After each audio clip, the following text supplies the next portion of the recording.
सुप्रभात class 7th पाठ 4 स्वतंत्रता का मूल्य।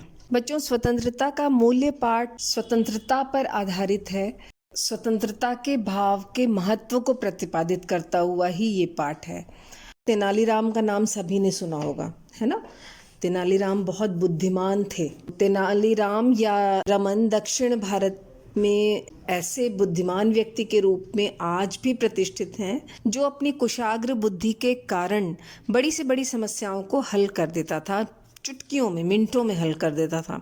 जैसे कि हमारे उत्तर भारत में बीरबल का नाम प्रसिद्ध है, वैसे ही दक्षिण में राजा कृष्णदेव राय और तेनालीराम के किस्से बहुत ही प्रसिद्ध हैं।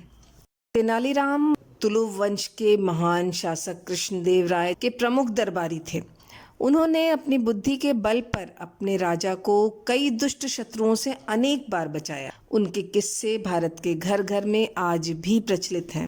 और ये जो स्वतंत्रता का मूल्य पाठ है, इसमें स्वतंत्रता के मूल्य को तेनालीराम ने अपने ही ढंग से प्रदर्शित किया है। स्वतंत्रता जैसे मूल्य को स्थापित करने के लिए तेनालीराम ने जो किया वह अत्यंत सराहनीय है। और कहानी में लेखक ने इस मूल्य को प्रदर्शित करने के लिए राजा, तेनाली एवं एक विदेशी के मध्य शब्दों का ताना बाना बुना है। कहानी कुछ इस प्रकार है कि एक बार एक विदेशी यात्री विजयनगर आया। वह दरबार में राजा कृष्णदेव राय से मिलने गया। उसने राजा को प्रणाम किया और बोला, महाराज, मैंने आपके खुशहाल राज्य के विषय में बहुत सुना है। आपका न्यायपूर्ण तथा विनम्र स्वभाव विश्व विख्यात है। मैंने आपके मंत्रियों के विषय में भी बहुत कुछ सुना है। उनके ज्ञान एवं बुद्धिमानी की चर्चा चारों ओर है, बहुत प्रसिद्ध है। अतः मैं उसे परखने के लिए एक प्रश्न पूछना चाहता हूँ। मेरा प्रश्न बहुत छोटा सा और साधारण सा है। राजा प्रसन्नता पूर्वक बोले, क्योंकि सभी को अपनी प्रशंसा अच्छी लगती है। राजा को भी लगा मेरे राज्य की प्रशंसा हो रही है, इसलिए वे बहुत खुश हो गया। उसने खुशी खुशी पूछा, आप अपना प्रश्न पूछ सकते हैं। यात्री बोला, महाराज, कोई बता सकता है कि आपके राज्य में सबसे मूल्यवान वस्तु क्या है? जो भी इस प्रश्न का सही उत्तर देगा, मैं उसे पुरस्कार स्वरूप यह हीरों का हार दूंगा। राजा अपने मंत्रियों की ओर देखने लगा कि कौन इस प्रश्न का सही उत्तर देकर पुरस्कार जीतेगा। एक मंत्री उठा और बोला, विजयनगर की बहुमूल्य वस्तु शाही खजाना है। भाई, बहुत विशाल, बहुत मूल्यवान उसमें वस्तुएं हैं, हीरे मोती जवाहरात हैं।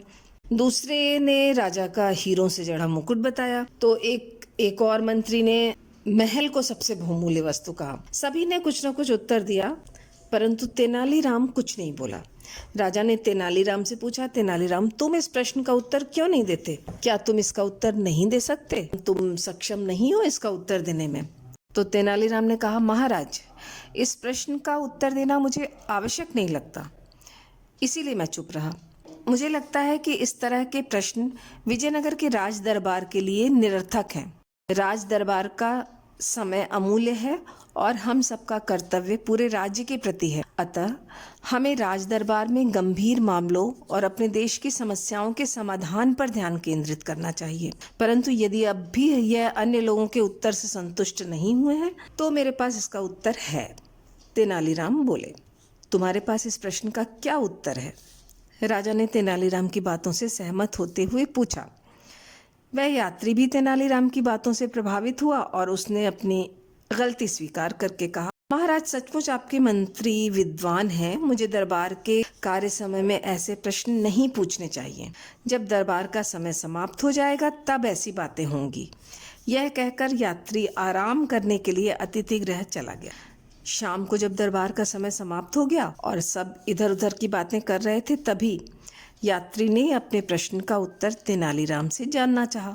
तेनालीराम ने यात्री की ओर देखा और बोला, श्रीमान, मेरे विचार से हमारे राज्य की सबसे बहुमूल्य वस्तु हमारे राज्य की स्वतंत्रता है। यहाँ कोई बंदी नहीं है, सभी यहाँ स्वतंत्र और खुशहाल जीवन जीते हैं। ये ठीक है कि यहाँ स्वतंत्रता है, परंतु यही सबसे बहुमूल्य वस्तु है, मैं इससे सहमत नहीं हूँ। क्या आप अपनी इस बात को सिद्ध कर सकते हैं? यात्री ने कहा, मैं अपनी बात सिद्ध कर सकता हूँ, परंतु इसके लिए मुझे कुछ दिनों का समय चाहिए। हाँ, अवश्य। तब तक ये यात्री हमारे अतिथि रहेंगे। इनके अतिथि सत्कार की सारी व्यवस्था तेनालीराम देखेंगे। राजा ने कहा। अतः वह विदेशी यात्री शाही अतिथि गृह में रहने के लिए चला गया। तेनालीराम ने उसके लिए सभी सुख सुविधाओं का इंतजाम करवाया, क्योंकि राजा का आदेश था। उसे अनेक प्रकार के व्यंजन परोसे गए। उसके पलंग पर नर्म नर्म गद्दे तथा रेशमी चादर बिछवाए गए। उसकी एक आवाज पर सेवक सेविकाएं उपस्थित हो जाते। उसके मनोरंजन के लिए नृत्यांगनाओं व गायक गायिकाओं का भी प्रबंध किया गया। मतलब उसके रहने, खाने, सोने, मनोरंजन और संगीत, सारी व्यवस्थाओं के लिए सुख सुविधाओं का इंतज़ाम किया गया। सारी व्यवस्था बहुत ही उत्तम कोटि की कर दी गई कि वो यात्री हर तरह से संतुष्ट रहे, उसको किसी भी प्रकार की तकलीफ ना हो।